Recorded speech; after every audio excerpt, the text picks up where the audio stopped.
que o Senhor Jesus, que é o alimento de nossas almas, esteja sempre presente em nossos corações.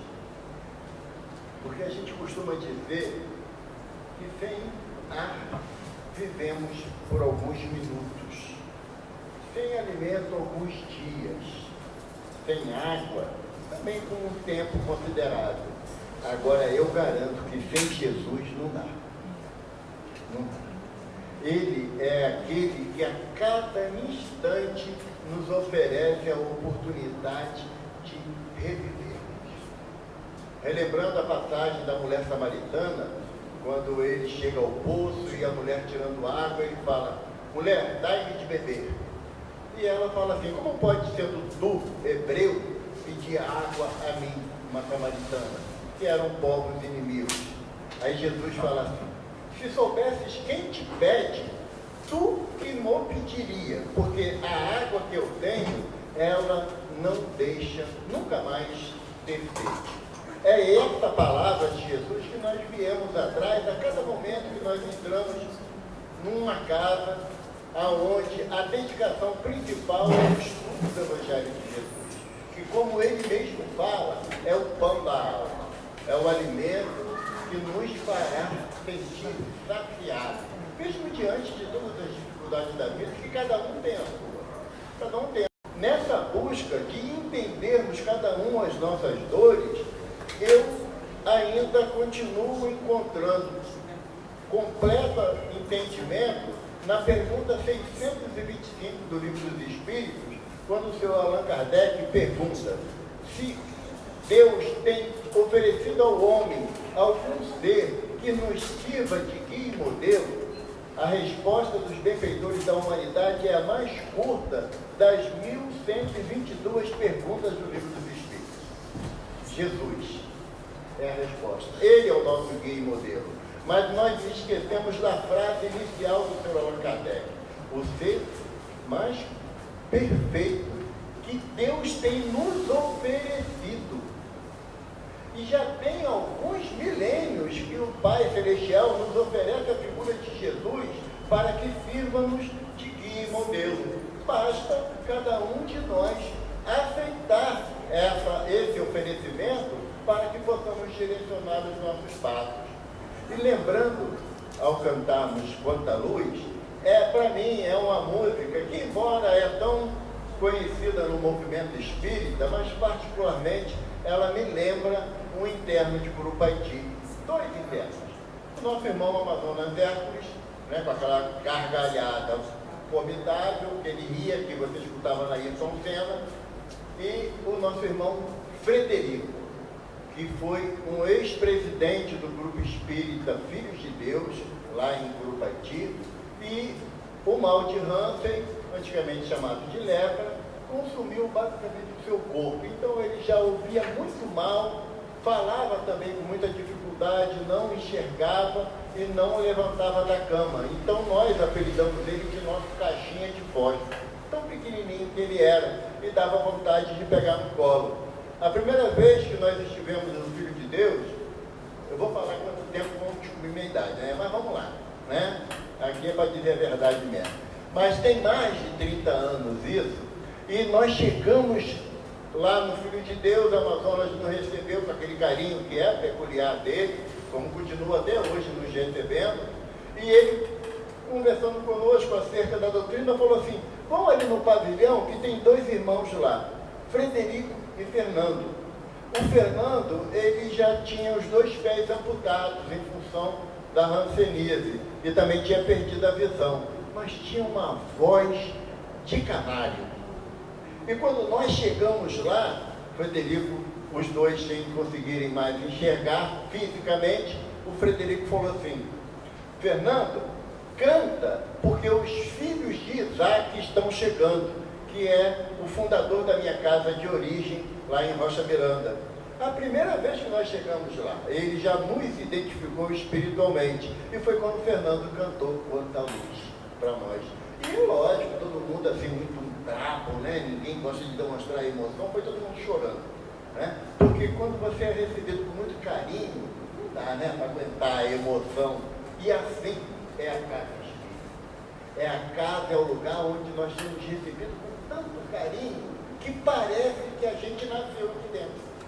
Porque a gente reconhece, olha nos olhares assim, sente assim, poxa, tem uma afinidade com essa pessoa, tem um carinho no olhar.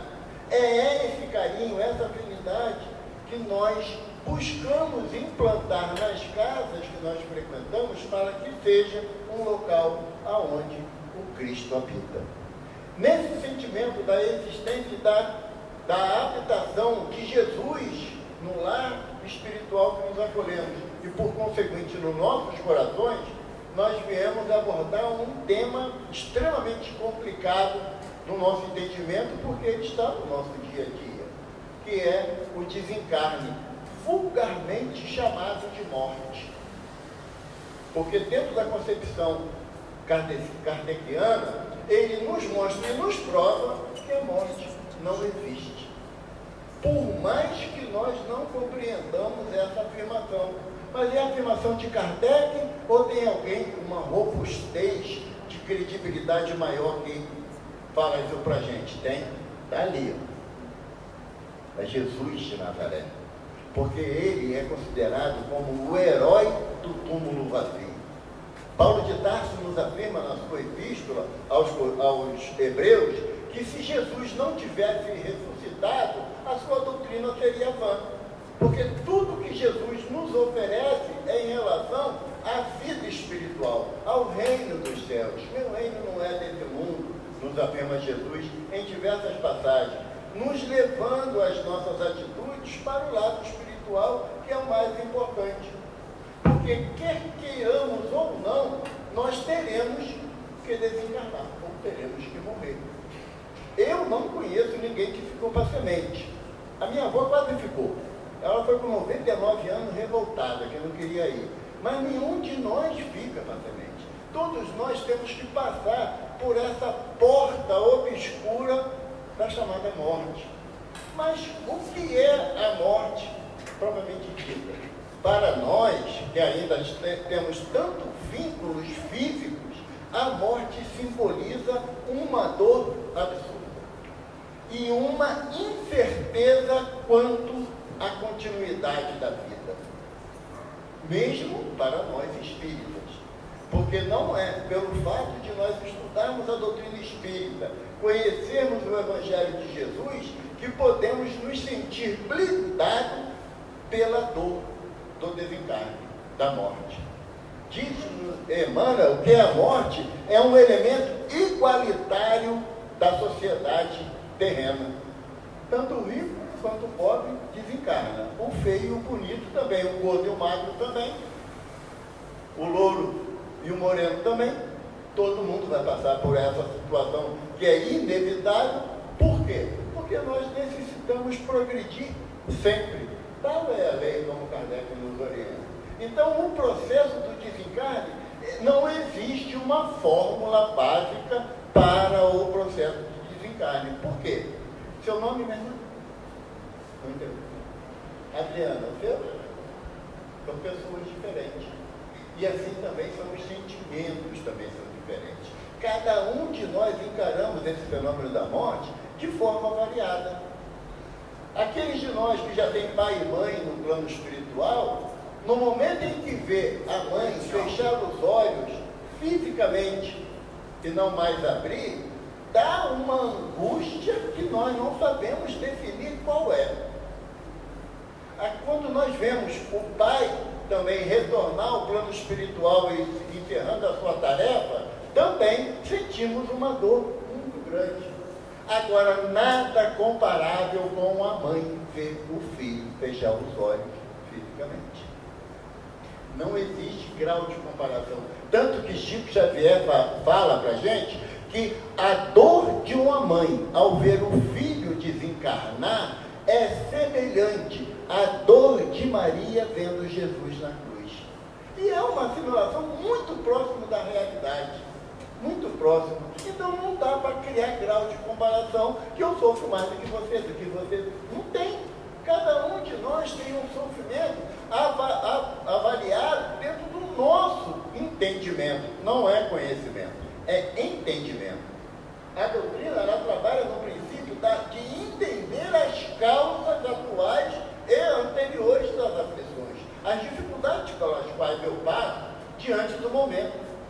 desencarne.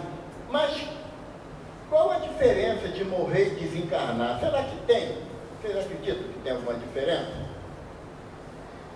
Emmanuel falou para nós que morrer, todos nós morremos, com hora e data marcada, sem sombra de dúvida. Quando nascem as crianças, não vem uma pulseirinha escrito o nome da mãe e a data que a criança nasceu, ali também está a data do desencarne, mas a enfermeira pega e apaga sem querer, a gente nunca sabe. Mas já vem todo mundo, já com a data certa de retorno. Por quê? Porque o corpo é perecível. Ele obedece à lei da natureza, que é a lei de destruição. Tudo, Emmanuel fala que tudo que tem vida terá fim.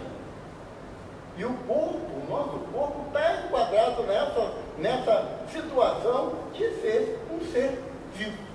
Então, morrer todos nós iremos invariavelmente. Agora, desencarnar já é outra questão. Porque desencarnar é deixar a carne, afastar-se da carne. Então, é uma ação que depende de quê? Do nosso entendimento.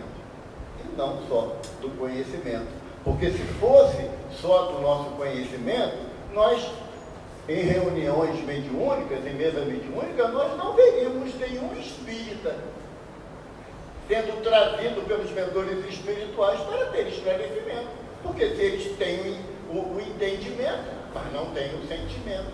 Se nós não desenvolvermos o sentimento de vida eterna, de imortalidade, que esse que está falando não é a boca que está expressando a voz, mas eu, espírito imortal, se eu não desenvolver o sentimento da certeza da imortalidade, ao morrer terei dificuldade de desencarnar. E essa dificuldade está associada a diversas situações. Meu carro, minha mulher, minha casa, meus filhos, meu sapato, meu. Quando colocamos nessa condição de meu, de posse, de domínio, temos dificuldade de nós nos libertarmos daquilo. Alguém lembra aqui do filme Ghost? Lembra? Quem é mais novo não tem não lembra muito desse filme, porque é um filme um primeiro filme de circuito mundial que falava da vida após a morte. E tem uma cena no filme, quase no final, que a Oda May, ela tem que pegar um cheque de 4 milhões de dólares e entregar para umas freiras que estão na calçada arrecadando doação. E ela ficava assim, ela dava o cheque quando a freira esticava a mão, ela puxava dela. 4 milhões de dólares é grana pra caramba, não é? Então nós também somos assim com aquilo que nós nos apegamos na matéria. Há pessoas que o sapato está lá, o dedinho já furou ele, a sola já está sentindo o calor do chão, mas não consegue se desvencilhar do bendito. Isso um sapato. Agora, quando são os filhos que crescem, que chegam os pretendentes para o homem, então é uma dor absurda ver chegar um cara agarrado no beiço da filha. Mas acontece. Quem tem filha pequena vai se preparando. Eu tenho 4. Passei por essa dor 4 vezes, no mínimo. Nós temos uma ideia de posse sobre os filhos de tamanha monta que nós não entendemos que eles, tanto quanto nós, são espíritos imortais. São espíritos que viverão a eternidade que o Senhor Deus nos proporciona. Então, quando eu não sei abrir mão da posse temporária do filho, da casa, do marido, da esposa, já viu que ninguém reclama quando sogra morre? Cunhado, então, é coisa da vida, todo mundo tem que morrer um dia, né? Agora, quando é meu irmão que desencarna, quando é minha irmã que desencarna, aí eu exijo um respeito, uma tristeza para ser solidário a mim. A dificuldade que nós temos em relação ao desencarne está associada, extremamente associada à nossa ideia de posse, de reter. E nós sabemos, numa expressão maior, que nós não somos donos de nada, nem do nosso nariz, Porque a gente não pode fechar o nariz e viver eternamente com o nariz fechado, porque vai ter hora que a gente não vai conseguir respirar direito. Então, o processo do desencarne está intimamente ligado da forma que você encara a vida, da forma que você vive a vida. Nós não podemos mais continuar, diante do conhecimento que a doutrina espírita nos oferece, a manter a ideia de que tudo é meu e vai continuar sendo meu. Eu vou contar um segredo para vocês. Vocês não sabem, mas essa é nova, está fresquinha. Eu aprendi essa hoje. O caixão não tem gaveta. Não dá para levar nada para o plano espiritual que não seja os sentimentos. As posses, elas são materiais e por aqui ficarão. Eu gosto de falar, a título de explicação, que de vez em quando assim, a espiritualidade se engana e deixa eu ver alguma coisa do lado espiritual, sabe? Eu estava no caixa eletrônico do Itaú, que eu fui ver o saldo lá da conta, e eu olhei do lado do caixa eletrônico, tinha um espírito ali, um senhor, e ele estava assim com o dedinho. Mudaram minha senha? Nem possível. Eu sei que a minha senha é minha aposentadoria caiu ontem. Eu tenho que ter saldo aqui. Ele desesperado no caixa eletrônico, querendo digitar a senha para puxar o saldo, um espírito. É a imaginação do Evaldo. Gostaria que fosse. Mas reflete a realidade dos nossos apegos durante a nossa vida física. Se nós imaginássemos quantas vezes prendemos a nós mesmos dentro do ambiente doméstico, dentro da nossa casa, após o desencarne, como também aqueles que já nos antecederam, que nós prendemos dentro da nossa casa, por um período tão extenso que causa sofrimento. Por quê? Porque, muitas das vezes, o nosso familiar morreu. Na linguagem popular da Terra, morreu. Mas nós não deixamos ele desencarnar, não deixamos ele seguir a sua jornada espiritual, que é o caminho de todos nós. Hoje mesmo eu conversava com uma senhora, que ela disse que o marido dela, hoje já no plano espiritual, conservou a casa da mãe dele, desencarnada há 43 anos, do mesmo jeito que ela deixou. Inclusive com todas as roupas, os calçados, os utensílios da cozinha, tudo. Deixou tudo, há 43 anos. E aí nós ficamos imaginando como esse espírito sofreu durante esse período todo, porque nós não permitimos, pelo nosso egoísmo, não permitimos que ele seguisse a sua jornada. É por isso que Jesus, quando um homem chega perto de Jesus, isso está no capítulo 23 do Evangelho segundo o Espiritismo, intitulado A Estranha Moral, que o homem fala assim: Senhor, deixai eu enterrar meu pai, depois eu te sigo. Aí Jesus falou assim: deixai aos mortos o cuidado de enterrar os seus mortos. Quanto a ti, venha pregar o evangelho do reino. Não é que Jesus está dizendo que você tem que largar de mão aquele parente que desencarnou e não tem nenhum respeito, nenhuma consideração, nenhum carinho. Não é isso. Não é isso.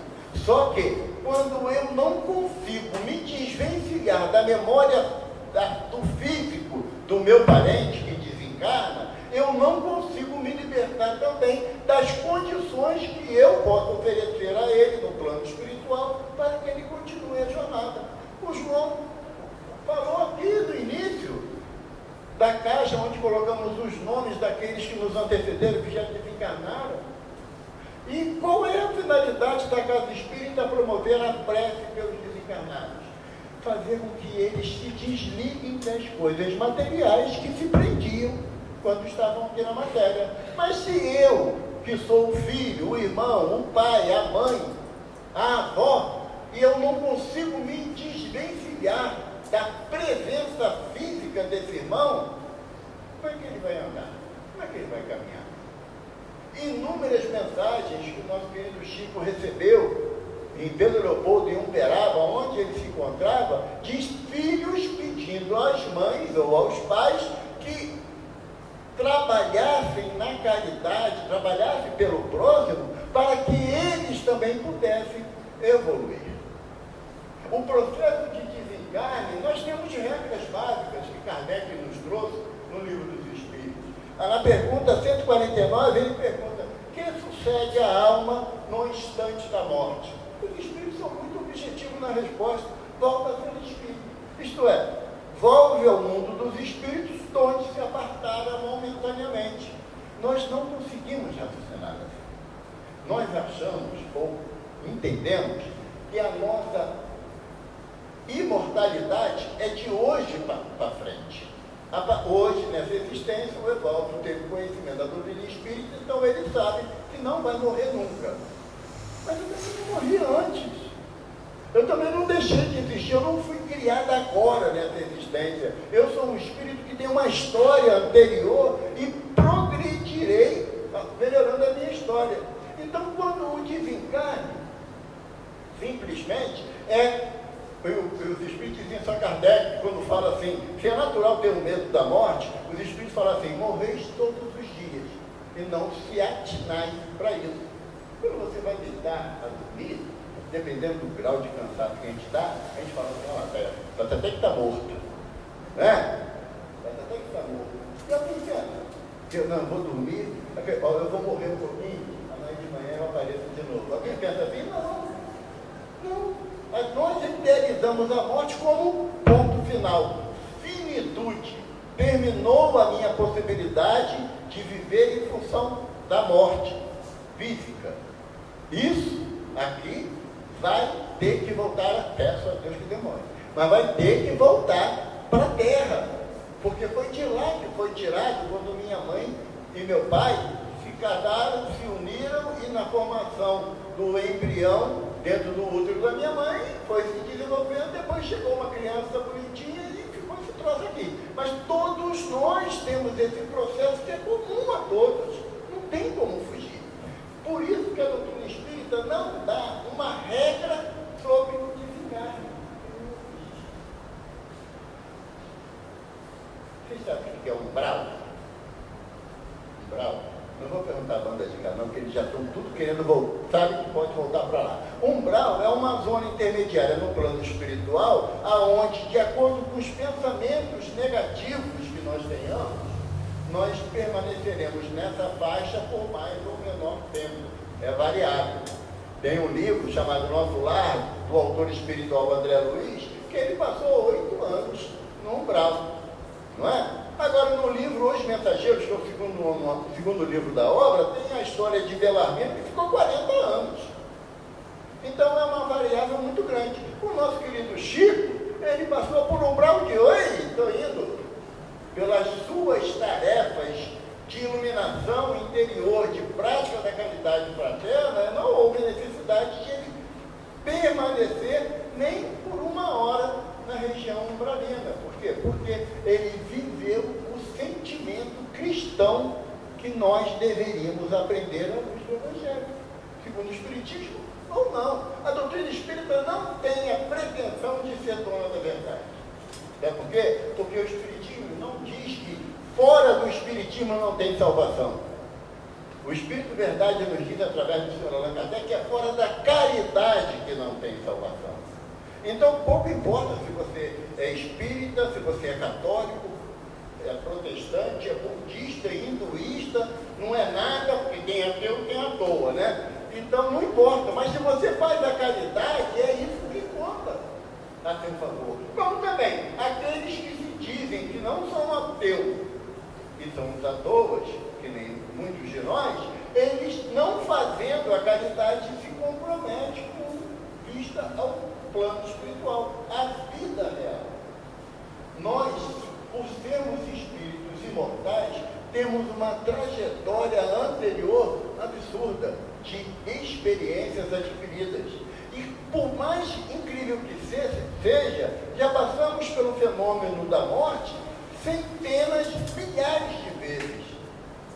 E aí, quando Kardec pergunta aos espíritos se o espírito sofre no momento da morte, quem aqui já viu algum irmão desencarnado? Fisicamente mesmo, vê lá. Dependendo da situação, é aquela morte que a gente fala que é igual de passarinho, né? A pessoa está lá dormindo um pouquinho, desligou, foi. Dependendo da situação, claro, aqueles desencarnes mais sofridos. Eu já assisti alguns irmãos passarem por esse fenômeno e realmente não existe igualdade de um para outro. Por quê? Porque cada um de nós temos a nossa personalidade. E Kardec pergunta, então, se o espírito no instante da morte sofre, que os espíritos dizem, não. Durante a sua existência, durante a sua vida material, ele sofreu muito mais do que no instante da morte. E mesmo que no instante da morte, aquela agonia, quem já assistiu um desencarne com alguma dificuldade, realmente fica uma agonia, uma respiração difícil, muito presa, muito pesada mesmo. A pessoa dá aquele suspiro profundo, e nós achamos que está já se desligando e aqui volta a agonia de novo. Os espíritos dizem que muitas das vezes nesse processo o espírito já se afastou. Existe apenas o reflexo orgânico do corpo que fica. Enfim,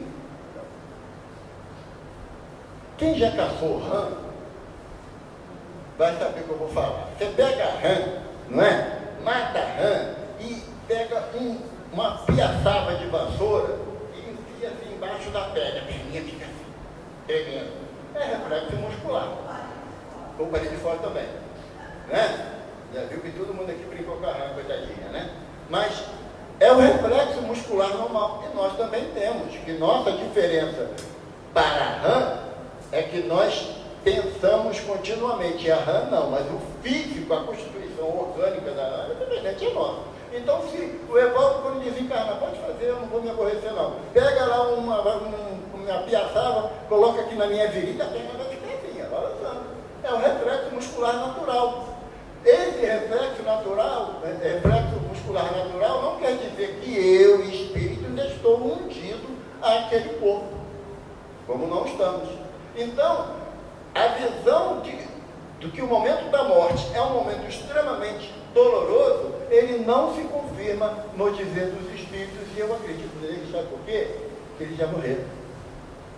Né? Eles estão falando de uma coisa que eles sabem, conscientemente sabem. E eu estou lendo, e eu falo assim, bom, se o espírito que ditou isso aqui falou para Kardec, então o espírito sabe mais do que eu, porque eu estou vivendo uma experiência ainda na carne. A dificuldade maior nossa em relação ao desencarne, ao processo de desencarne, naquela sequência de desapego que eu falei, é o desapego emocional. Isso é muito complicado para todos nós. Porque muitas das vezes o nosso interesse pessoal está tão preso às questões da presença física, que nós vemos, às vezes, quando o marido desencarna, a mulher entra num processo de sofrimento, algumas mulheres entram num processo de sofrimento que quase raia a loucura. Algumas chegam até ao cúmulo do suicídio, porque o marido desencarnou, ou o filho desencarnou. Não estamos aqui querendo avaliar a dor de ninguém, porque não existe um aparelho que mede dor, não existe. Mas à medida que nós tivermos a consciência de que nós somos espíritos imortais e também nossos filhos são, nós iremos encontrar consolo, conforto nas palavras de Jesus. Consolo e conforto. E qual é a finalidade da terceira revelação? Ela representa o quê? À luz do Evangelho, o Consolador prometido. Então é a nossa função na casa espírita levar o entendimento do irmão que no momento do trânsito da morte nós temos que nos acercar, nos cobrir, nos agasalhar com a mensagem imorredora de Jesus, que é o primeiro Consolador que o Pai Celestial mandou, porque é a palavra de Jesus. Ele diz assim para os discípulos após o advento da ceia, ele fala: os meus discípulos serão conhecidos por muitos se amarem. E se vocês se amarem, eu rogarei ao Pai e Ele vos enviará outro Consolador. Outro, porque o primeiro é Jesus, que fará lembrar muitas das minhas palavras e ensinará muitas coisas que não tendes condição de compreender agora. E Ele ficará convosco até o fim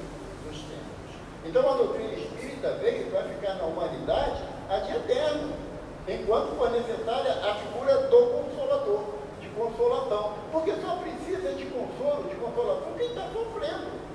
Então não adianta eu chegar para um irmão, tem um ditado popular que diz que goiaba é barriga cheia, goiaba tem bicho. Você não tem problema nenhum na tua vida. Aí você fala assim, para que eu vou procurar o Evangelho de Jesus? É maravilha. Maravilha, tenho filhos que me amam, me obedecem, buscam os bons caminhos. Fazer o que no Evangelho? O Evangelho é para quem está sofrendo. Aí a irmã fala assim, quando você tem um dia da dor do semelhante, que está do outro lado da calçada, não se esqueça que ela também poderá atravessar a rua e parar no seu portão. Então nós devemos buscar o Evangelho justamente no momento que nós não temos tanta dificuldade. Porque quando chegar a dificuldade, chegar a dor da separação, do filho, do pai, da mãe, do irmão, do marido, da esposa, nós tenhamos base dentro do Evangelho de Jesus que nos permite chorar. Não é que o Espiritismo quer tirar da gente o direito de lamentar ou de prantear aqueles que desencarnaram antes de nós, não é isso. Porque até no advento do desencarne de Lázaro, quando Marta e Maria mandam encontrar Jesus, e os mensageiros falam para Jesus, Senhor, Marta te chama, pois Lázaro está à morte. E Jesus dá aquela resposta clássica do Evangelho, né? A doença de Lázaro não é doença de morte. Mas vá, depois eu vou. Aí a gente fica imaginando como é que a gente faria essa história, né? Eu estou aqui fazendo palestra, aí toca ali no telefone, aí a minha amiga ali atende, olha, Evalda, tua esposa está dizendo que teu irmão desencarnou. Eu não dou nem tempo de dizer boa noite, né? Joga o microfone pro alto e sai correndo, porque a gente não está preparado para receber esse tipo de notícia e agir dentro da normalidade que o Evangelho te prepara. Se eu saísse daqui correndo porque minha irmã desencarnou, eu ia evitar o desencarne dela? Não, mas já desencarnou. Eu ia chegar lá e falar o quê? Levanta-te, igual Jesus fez para lá, eu não estou com essa bola toda. Então eu tenho que ter o equilíbrio de terminar a palestra, agradecer pela informação, termino a palestra, depois eu vou lá, né?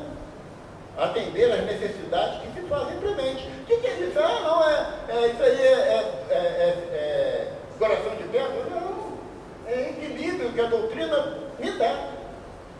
Na hora que você chega perto de uma mãe que viu o filho desencarnar por qualquer motivo, não vamos aqui querer elencar tamanho de dor por aquela situação, e você chega perto da pessoa e fala assim, olha João, você tem que aprender, meu filho, que a morte não existe.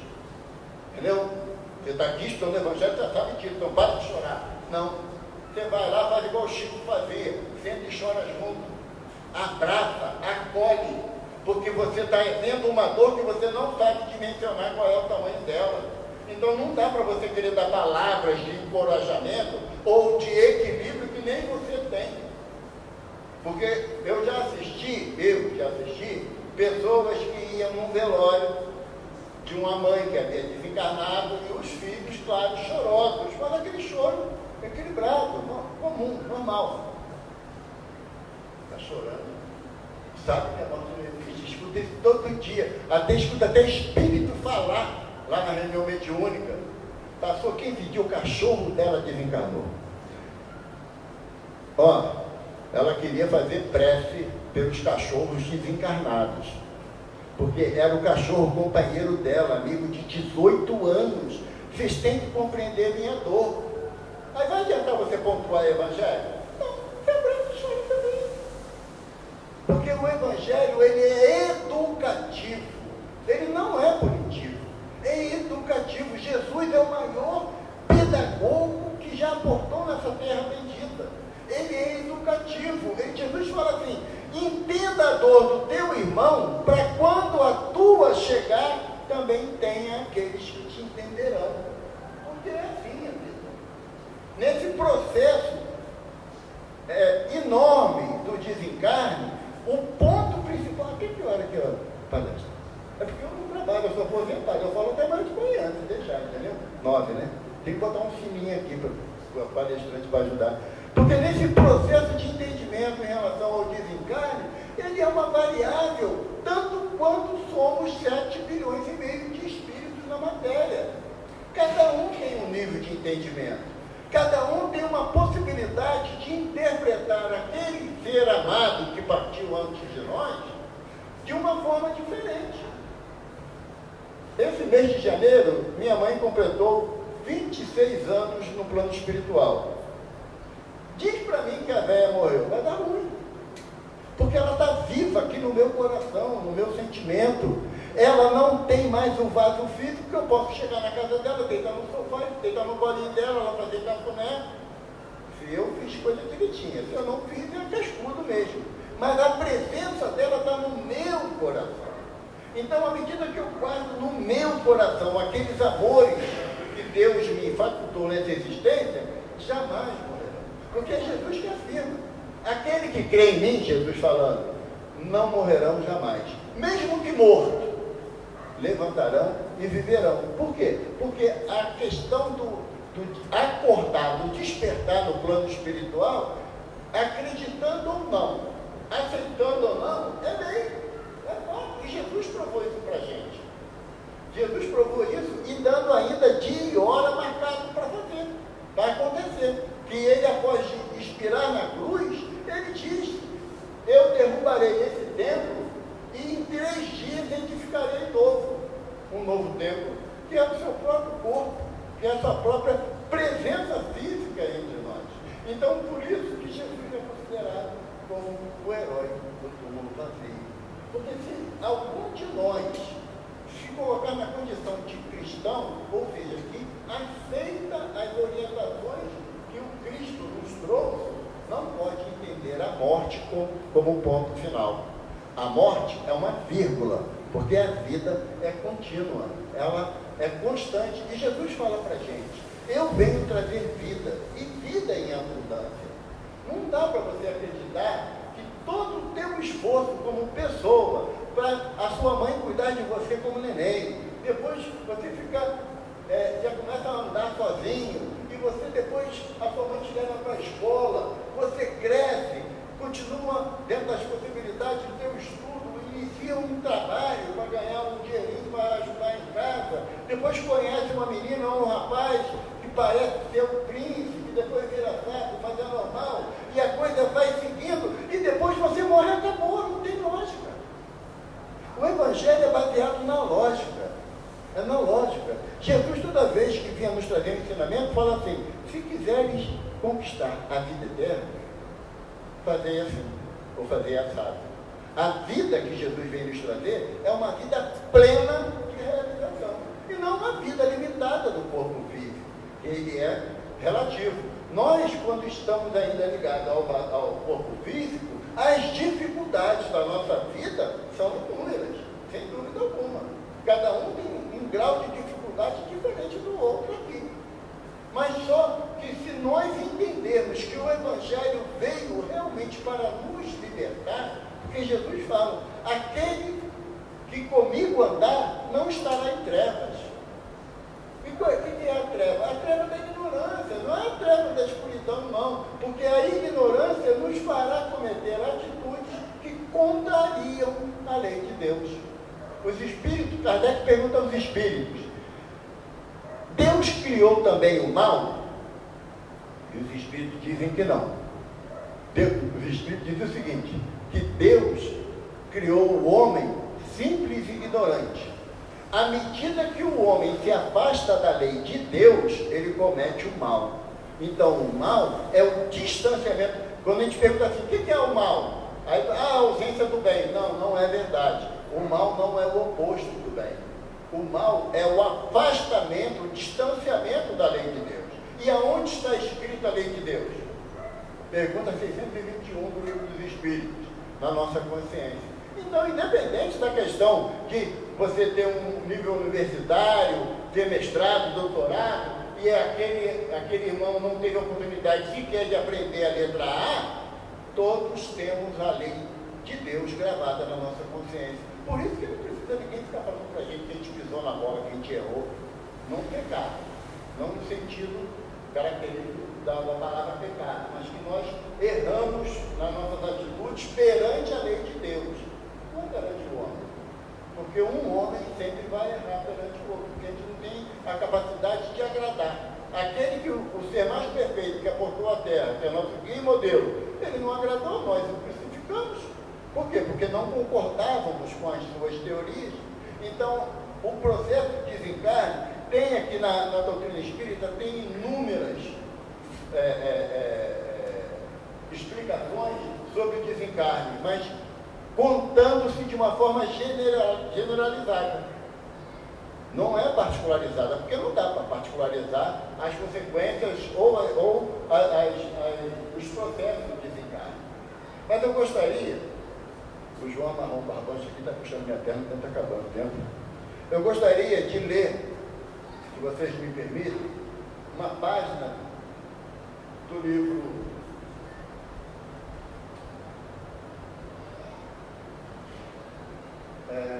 Religião dos Espíritos, ditado por Emmanuel, através da mediunidade abençoada de Francisco Cândido Xavier, que ele fala assim: antes os que partiram. Nenhum sofrimento na terra será talvez comparável ao daquele coração que se debruça sobre outro coração regelado e querido, que o caixão transporta para o grande silêncio. Ver a névoa da morte estampar-se inexorável na fisionomia dos que amamos e cerrar-lhe os olhos num adeus indescritível é como despedaçar a própria alma e prosseguir vivendo. Digam aqueles que já estreitaram de encontro ao peito um filhinho transfigurado em anjo de agonia, um esposo que se despede, procurando debalde mover os lábios mudos, uma companheira cujas mãos consagradas à ternura pendem extintas, um amigo que tomba desfalecente para não mais se erguer, ou um semblante materno acostumado a abençoar e que nada mais consegue exprimir senão a dor da extrema separação através da última lágrima.